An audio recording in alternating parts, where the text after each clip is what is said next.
Hey everybody, Edwin the Magic Engineer again, and I'm going to do a deck tech review on a deck that is basically like Brian Weissman's version of the deck, but this is a version almost exactly like Randy Buehler actually plays. So the original design of this deck doesn't, of course, go to me, it goes to Brian Weissman, and then this version is mostly accredited to Randy Buehler, who's been playing it in lots of old school tournaments and doing very well with it. And the cards, the deck you see here that I'll show you is only a couple cards different than what Randy plays, and I'll mention those. But I wanted to go over this deck because a lot of old school players are very familiar with it, how it basically runs. At least they're familiar with the original Weissman version of the deck, but a lot of people aren't familiar with Randy Buehler's version of it. And it works a little bit different, and it has a little bit of a different take on it. And I thought it deserved being spoken about. And Randy's posted his deck list online, so I know it's a public thing. He posted on his Twitter feed. So, but I'm just actually going to talk about it a little bit because I've both played the deck and I've played against it, and I know what it's good at and what it struggles with, and it's an interesting thing to go over. So let's get that done. So this is the sideboard. I'll talk about this later. On this deck, the kill conditions for most versions of the deck are like Sarah Angels or Shivan Dragons. The main kill condition in Buehler's version is actually Mishra's Factories. He uses them, of course, for mana. He uses them for defense against creature rush, but he also uses these as a win condition. And they're a nice win condition because you could just use them as a land and not activate them, and thus expose them as your main threat until like much later. So I'll get back to these, but that is actually his main way that he's going to kill you. Probably his second main way is with a fireball. Now this deck, as I'll show you, it's literally half mana. Like 30 of the cards out of 60 are literally mana sources. So mana denying this deck is really difficult. And after you've played a few rounds and you've gone back and forth, he's probably going to have access to a large amount of mana. And so the fireball is good at clearing the board, and it's also a possible kill shot. And Brain Geyser, of course, can be a kill. Probably most of the time, almost every single time, this is going to be used to just draw cards for you, the caster. But it could actually be a kill shot, so I'll call that out as a possible win condition. So all these cards are generally win conditions in the deck, but again, most of the time it's going to be these, and the game is not going to go super quick. So having said that, let me put the deck back into its orientation of mana sources and spells to just like really show how crazy this is. So okay, here we go. Half the deck, this is all mana, and this is all spells, and as you might be able to tell, it's literally like half mana. So one of the great strategies in old school format is trying to mana deny your opponent, but that doesn't work very well with this deck, because not only does it have just a ton of mana, but it has artifact mana that it can pull out, it has some basics, it has like access to the colors that it actually needs. It's got the multicolors that it actually needs, and it has its own form of mana denial through the, where's the fourth one? There's another strip mine in there somewhere. There it is. Through the strip mines, it's actually got its own ability to mana deny you. So if someone was trying to deny mana on this deck, then you could just play a little bit different, and it's going to be almost impossible to shut off the mana because they just pull so much. And then almost the rest of the deck is just, it's a big deck of like no and a little bit of draw and some control, and I'll show you that here. So that's of course draw, but that is, you know, creature removal could be, and these are all creature removals. The plows are. Chaos Orb is creatures, lands, anything kind of removal. Abyss is super efficient creature removal. You get those out, and as long as they're not swarming you with creatures, no problem, right? You can easily get those off the board. You've got Balance for creature removal as well. If you have a blue creature, a Ready Blast can blow it off the table, which a lot of exist with like all the Serendibs and such that are out in these formats. And also, you got a lot, like 4 counter spells and then at least 1 drain. And so this is something, I'll come back to this in a second, but this is all like basic knows. Mind Twist stops things before they even happen. Disenchants blow things off the table once they've actually resolved. And if you've got a recall, then you can get many of these no answers and get them back up into your hand. The same thing with Disrupting Scepter. It's like the Mind Twist. It'll knock things out of play before they ever get a chance to be played. So same thing with Regrowth versus with the compared to the Recall. It's just a little bit more efficient for getting one specific card back. And so these are all like basically card draw tutors to go get any specific answer you need. And so these match up a little bit more with this, but it's got really good efficient draw, but it's almost entirely removal, like removal from your hand, removal from what's on the table. It's basically like a deck that's half mana, half no. And the way it works is it eventually shuts you down. And then once you're stopped, then it's going to keep drawing cards off of the Jame Day tomes, off of these. And it's going to keep you at one card with the Disrupting Scepter. And this is where it's really similar to Weissman's old version of the deck. If you are out drawing the opponent and you're knocking cards out of their hand, they can never have more than one thing. Then even though you only have like 5 counter spells that are in the actual deck, maybe it's 6 if you count the Red Elemental Blast, even though that's all that you have, it'll feel like more because you're probably going to not have to counter many things that they're playing. You can just wait and then do some kind of bigger board wipe and then only counter the ones you actually care about. So the counter spells are used a little bit more reservedly. They're a little bit more precious, right? Is how those are basically used. Something else I wanted to mention about the counter spells, as you guys know in old school, you're only allowed to have 1 mana drain, which is unfortunate because the older versions of the deck would definitely rely heavily on the drains and use all that colorless mana to power a tome to draw or to knock a card out of your hand with a scepter or something. You are only allowed 1 drain in this eternal version of old school or the Channel Fireball rules. But, that tends to be okay because the deck still has such efficient creature removal. Now, something that needs to be mentioned for the creature removal is the Abysses are really awesome along with his kill condition, because not only do the Abysses not kill artifact creatures, but the other thing about them is that these are going to happen on your upkeep, and most of the time your Mishras are going to be activated during combat step only, right? Which is after the upkeep.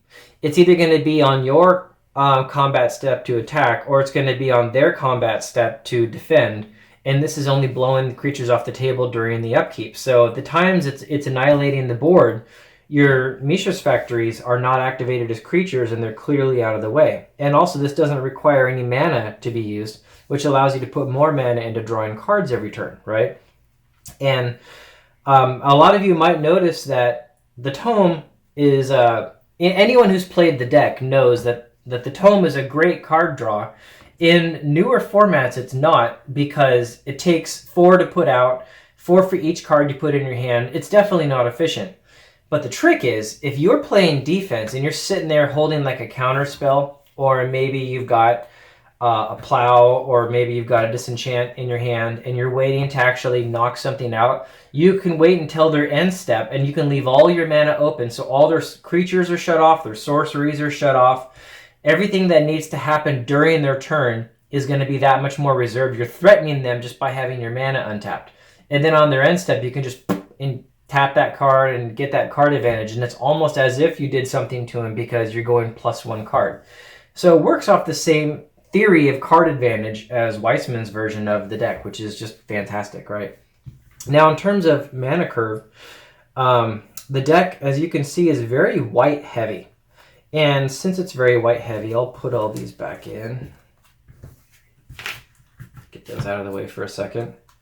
Those are the blues. There's not very much black in the deck. Those are blue, but there is a lot of white. Let's get all those out. Right? And main deck, there's not very much red. Red Elemental Blast and a Fireball, but there is a bunch of red in the sideboard. And in terms of the black, you got those. For green, the only thing you've got is a regrowth, so you definitely don't need any special colors for the green. Yeah, and then these are all colorless. So that's how the color balance basically works. It's mostly blue, of course, but then there's a large amount of white. And something else that really needs to be said is, even though a lot of the whites are one white, the thing is that you really need a white when you need it. For this type of defense, it looks like I'm missing a plow somewhere. Oh, there it is.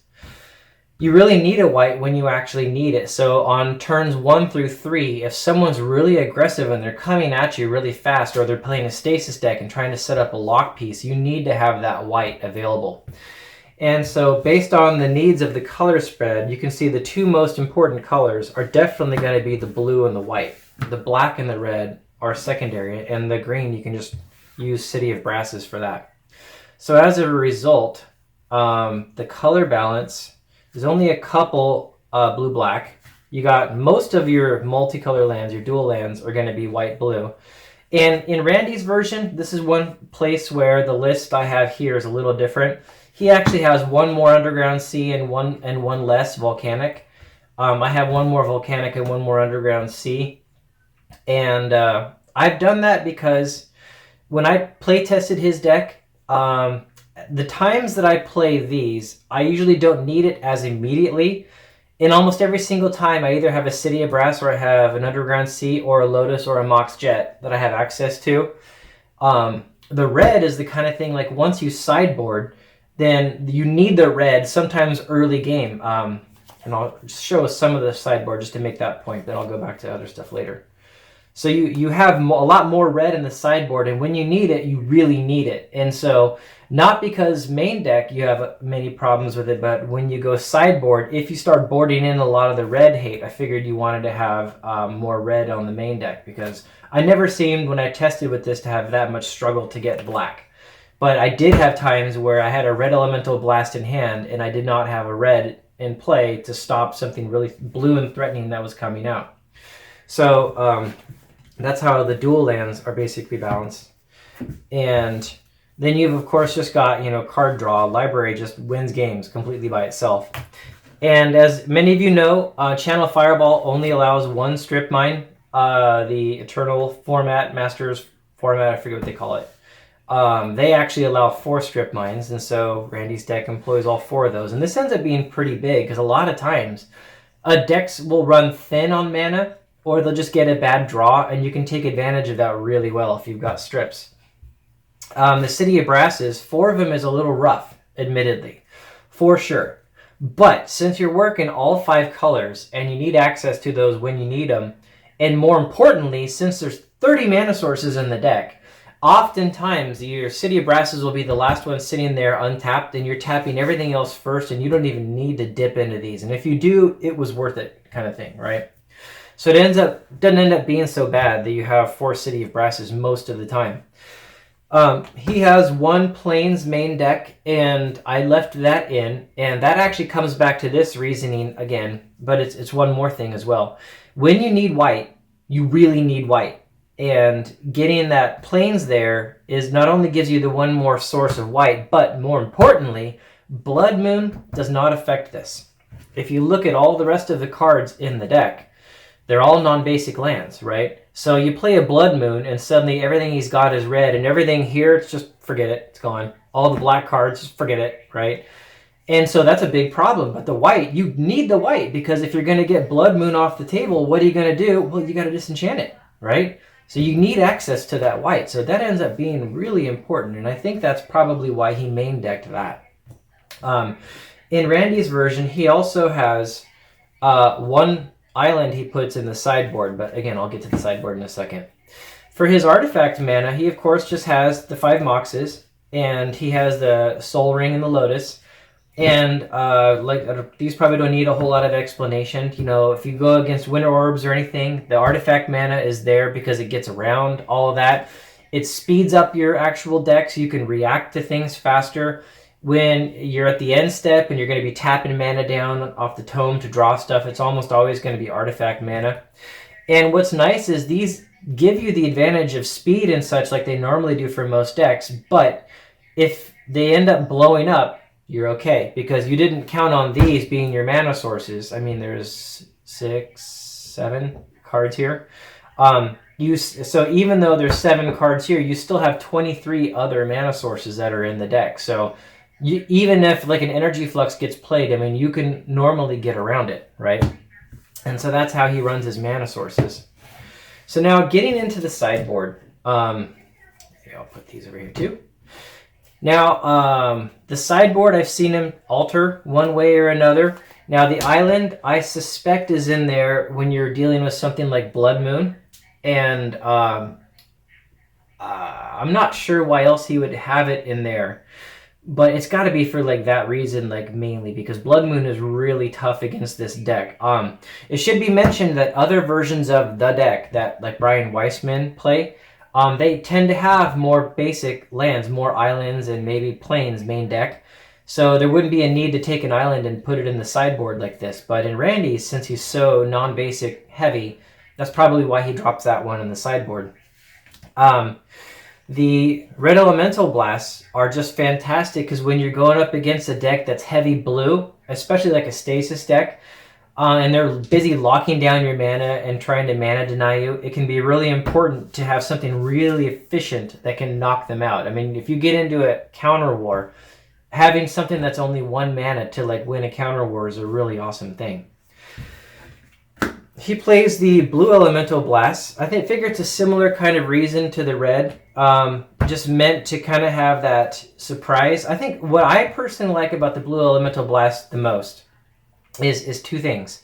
Not so much for countering the red spells when they come out. There is an aspect there, and I'll mention that. But more specifically, if a red permanent gets on the board, like a Blood Moon or something that's like threatening, or a Curd Ape's about to attack you, you don't have a plow in your hand, people often forget that these can blow red permanents right off the board very easily, and that's actually, it's a nice removal. If you go against a deck that leans heavily on red, you can save your counter spells and use the blue elemental blast to just let your opponent like play that Curd Ape and let him giant growth it and then blue elemental blast it. And now you're not giving them all the life from the plow or anything, right?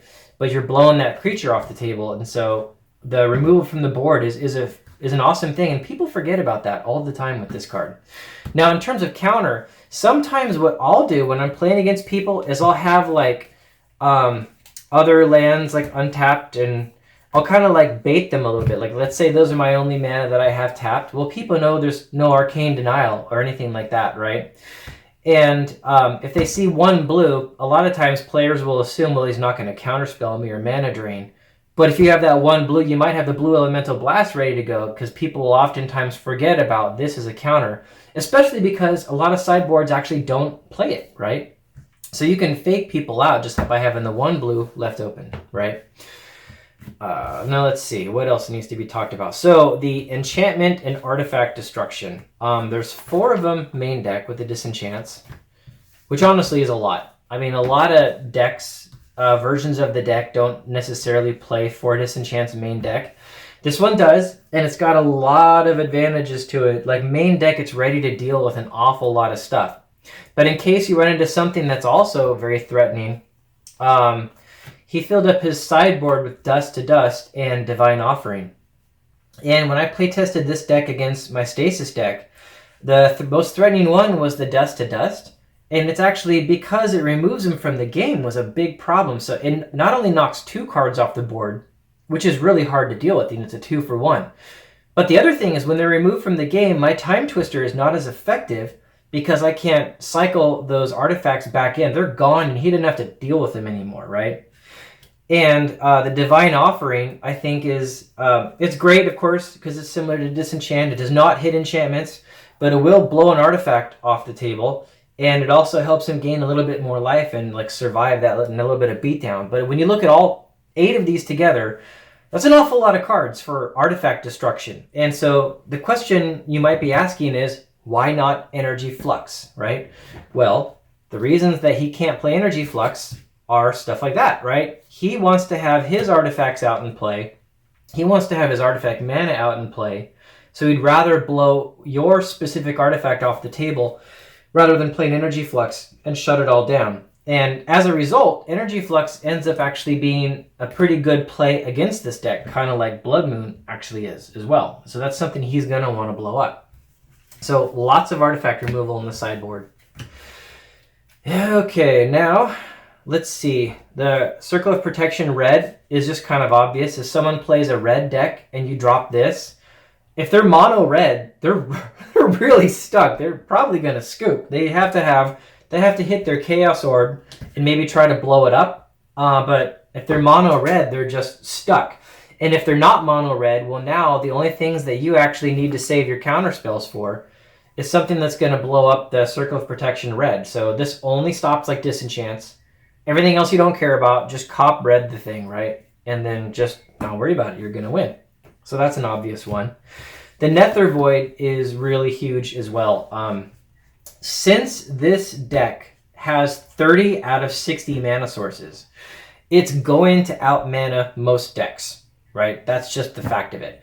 And especially because it's got all that card draw, all that mana on the table, this deck easily gets underneath the Nether Void and just keeps playing mana on the table. And then it's almost like it just ignores this. It can just keep playing, but you're feeling really locked down because you balanced your mana for an environment without the Void. There could be almost something to say for this card being main deck, but he chose to put it in the sideboard. I guess he must have decided that with his playtesting, you didn't need the Void against a lot of other decks. But against any deck that runs a little thin on its mana curve, this is a huge play, and you can just shut them down. So that's a good one. Ivory Tower, I assume, would go in against either red decks or other decks that just have a way to like whittle it away. This is a great counter to Black Vice, for instance. If someone vices you, you can just get the Ivory Tower on the board and build your life up and negate a Vice. Or if someone's got you locked down in some way, you're at least going to gain life and give yourself more of a buffer once you finally unlock the environment and swing back at them. And it can be a great play, so I can totally see why he uses this in his sideboard. The Lightning Bolt. See, this one is confusing for me because other lists of the deck that I've seen, they run Mirror Universe. And so a reason to have the Lightning Bolt is because you might switch life totals with the other guy with Mirror Universe and then just bolt him and just shoot him in the face once and just have it done.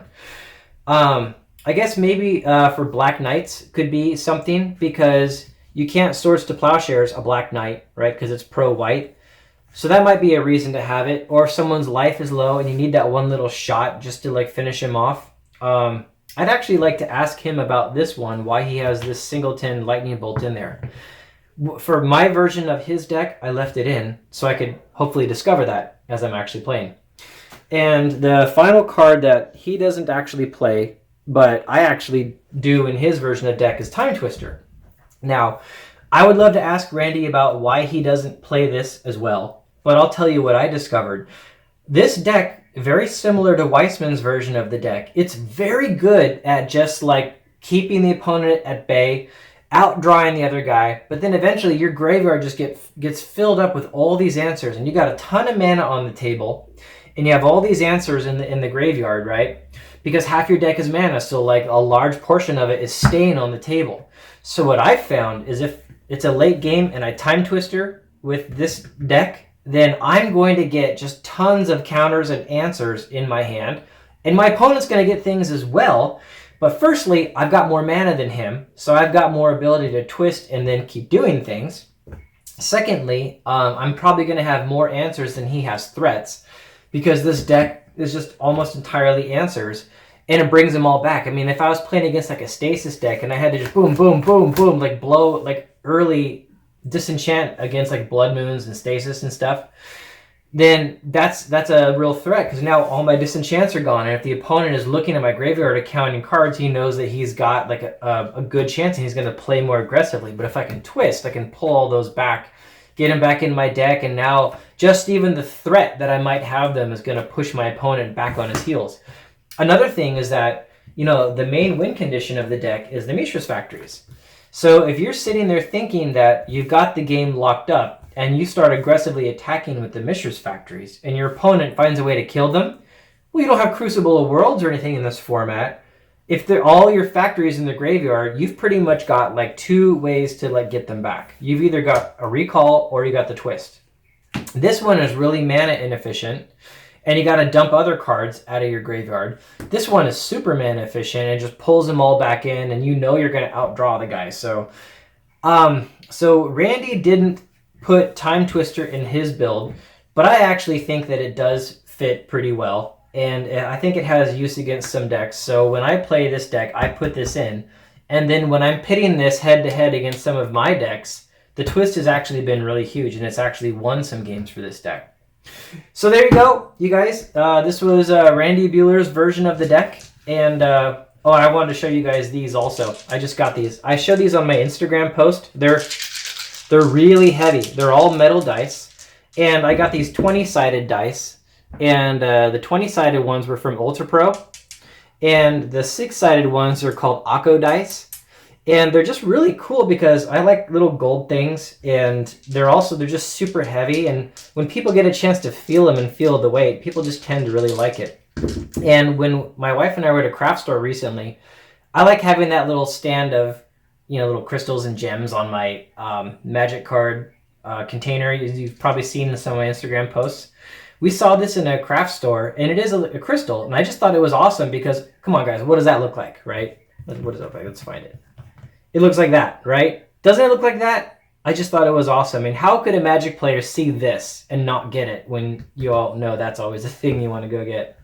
So anyways, guys, I hope this was a fun video for you. This was Deck Tech on Brian Weissman's version of the deck, but altered for Randy Buehler, and a couple little twists made by me. And so, guys, give Brian and Randy some feedback. Tell them you like their build, and have a great day. Bye.